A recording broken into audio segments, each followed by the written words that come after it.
Thank you, delegates. Welcome to the Marriott Circular Quay for the 2017 New South Wales Farmers Annual Conference. I trust you will enjoy the change of location, which we do at regular intervals. The CBD location allows delegates, partners and guests to avail themselves of the conference and also the many places to visit within the CBD area. We are on the cusp of great opportunities for agriculture due to the booming global markets for high quality and safe food. We have the goods, but we lack some of the advanced solutions for value adding and cold chain and transport. Competitive advantage in markets for premium foods demands new investment and vision by both industry and government. If we are to achieve our full potential, we need far deeper strategic planning, investment and policy reform by governments to remove the present structural barriers to modernisation of the agribusiness value chain. We need partners across the community, government, business and consumers and our members if we are to realise our full potential. In the past 12 months, we have seen some of the most challenging and rewarding times for farmers in our state's history. Record yields in crops have seen the average on-farm income soar over the past 12 months.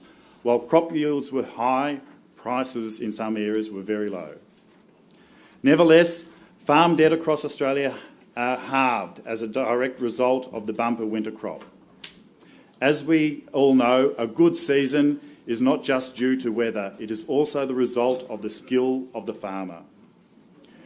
But for the good times also came the challenges. Record spring rains caused widespread flooding and extensive damage in the Riverina and Central West, and ex-tropical cyclone Debbie wrought havoc in the far north of the state. The exceptional seasonal growth followed by the heat of summer led to some catastrophic bushfires, causing widespread destruction of prime agricultural land. And while Mother Nature tried her hardest, the spirit and commitment and fortitude of our farmers shone through. The Merriwa Sir Ivan bushfire appeal has raised over $900,000 to support the communities affected by the devastating fires. That the local New South Wales Farmers branch could activate this appeal within hours of the first front passing through is a testament to the community spirit which lies at the heart of the New South Wales Farmers Association. The ongoing competition and pricing issues facing the dairy and pork and poultry industries are a major concern. Tight margins in other industries, particularly horticulture, mean that pressure to cut costs is ever present.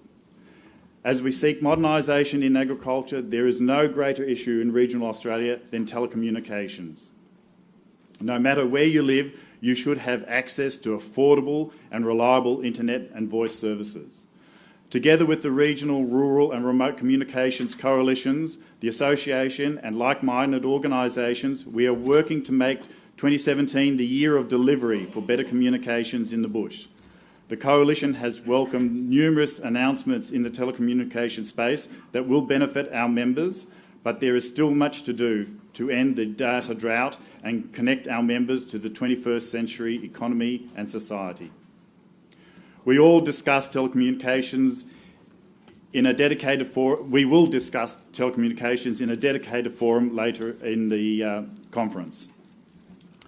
Despite all this work, the association continues and it has been another very busy year with many key policy areas involving a large devotion of resources, including committee and members and staff time. Some of the highlights over the past year include improving competition and transparency in the dairy industry following the dairy crisis. This included an ACCC inquiry into the dairy industry, amendments to unfair contract legislation and a conduct of code being finalised. We were instrumental in changes in the competition and consumer law for egg industry with the development of a national standard for free-range eggs. Q Fever, the association has lobbied at both the state and federal level, achieving a commitment for an awareness program. This is an ongoing issue for rural communities that deal with livestock, and addressing it has been a combined effort across different commodity groups. New South Wales Farmers Association was able to retain support for a mob-based system for sheep and goat traceability after Victoria decided to break with the national agreement and move to RFID tags on both goats and sheep. We have been also lobbying hard for strengthening of the trespass laws and the penalties associated with that. We worked with the National Farmers Federation to successfully amend the federal government's backpacker tax, reducing the rate to ensure Australian farmers will continue to have access to a reliable labour source. It became very messy in the end, but we got an acceptable outcome eventually.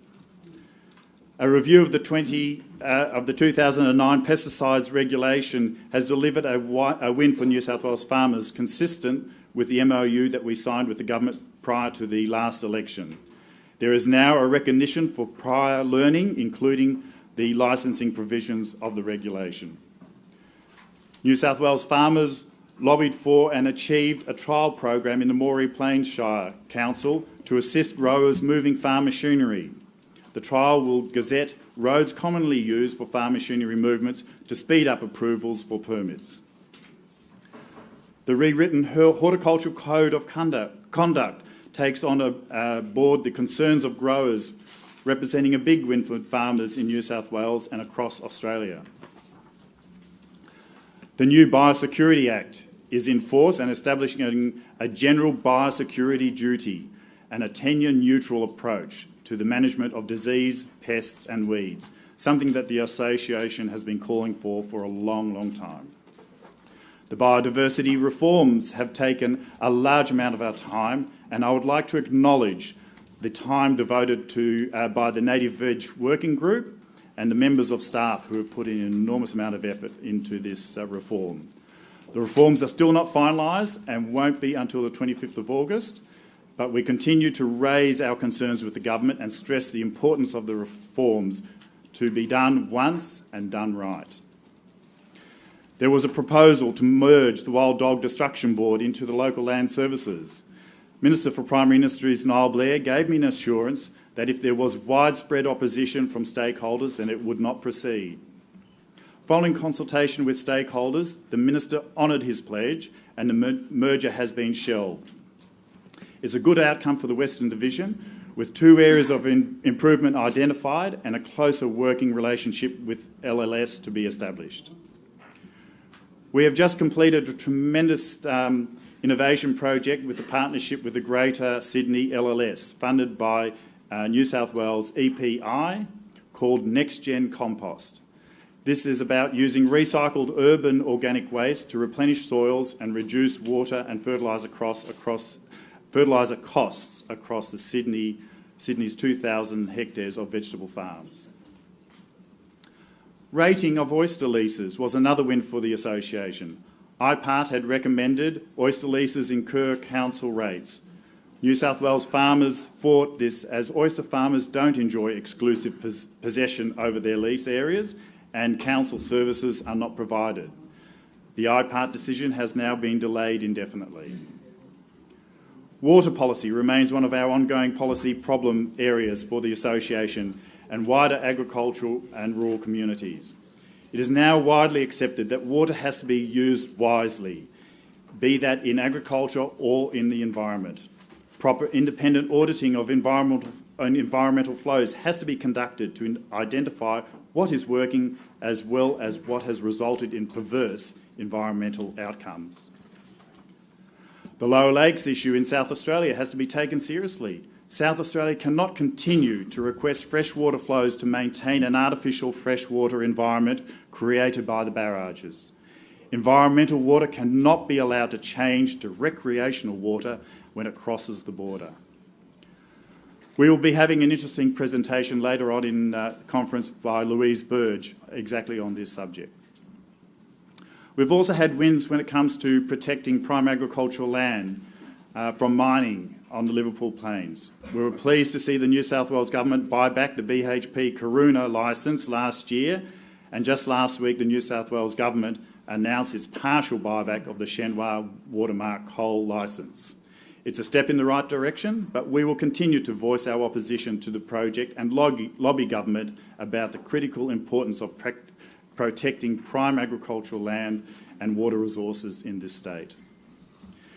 As an association, we rated this year's New South Wales budget as business as usual. In a volatile and political environment at a national and state level, regional and rural New South Wales is uniquely placed to reap the rewards of looming elections.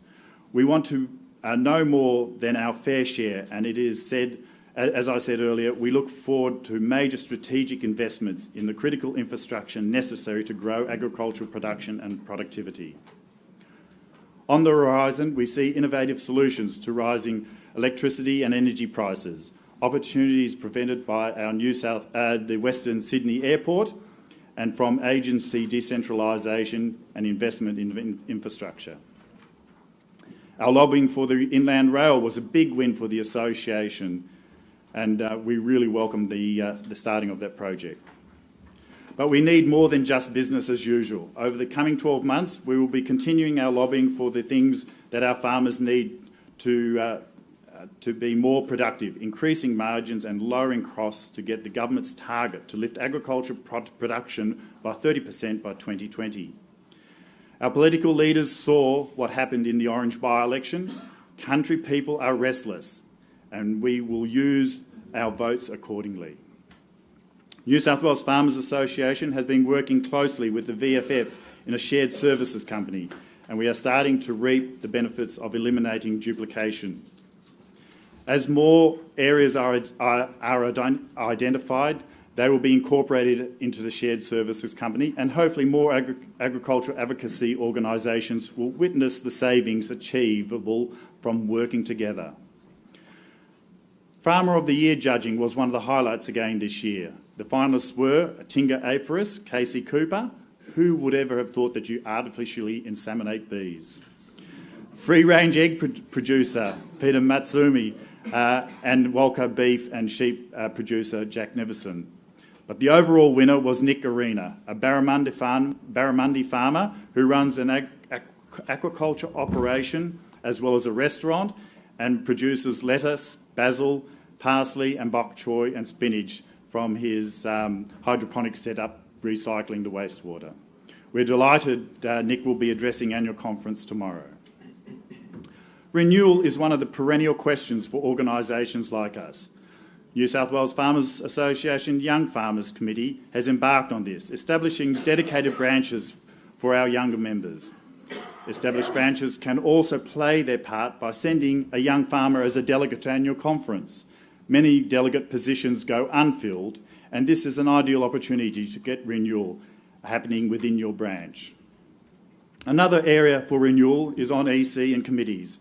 If you are on EC and find it hard making meetings, think about mentoring a replacement, introducing them to other delegates from your region, and while there are no EC elections this year, now is a time to start working on a new representative for your area. The same applies to committees. If you know of someone who has good industry knowledge or keen interest in a particular area, please encourage them to nominate for a committee. If you are currently on 2 committees, perhaps it would be in the interests of membership if you only nominate for one, or after being elected to a committee, dropping your second nomination. Or if you're no longer an active producer of a commodity, is it fair that you continue on that commodity committee? I would like to thank New South Wales Farmers Board for their support through the year, CEO Matt Brand for his tireless efforts during the year. He's always on the end of the phone, whether he's out surfing with the kids or painting the hall. And also I'd like to thank our dedicated staff. Lastly, a big thank to my wife, Leanne, who spends many days alone at home in Cora while I'm away, and also to my son and his wife, Kate, who run our farming business. As an organisation, it is well recognised that our persistence and determination means that we punch well above our weight. In wishing you all the best for the Annual Conference 2017, I hope you enjoy this short video. Thank you.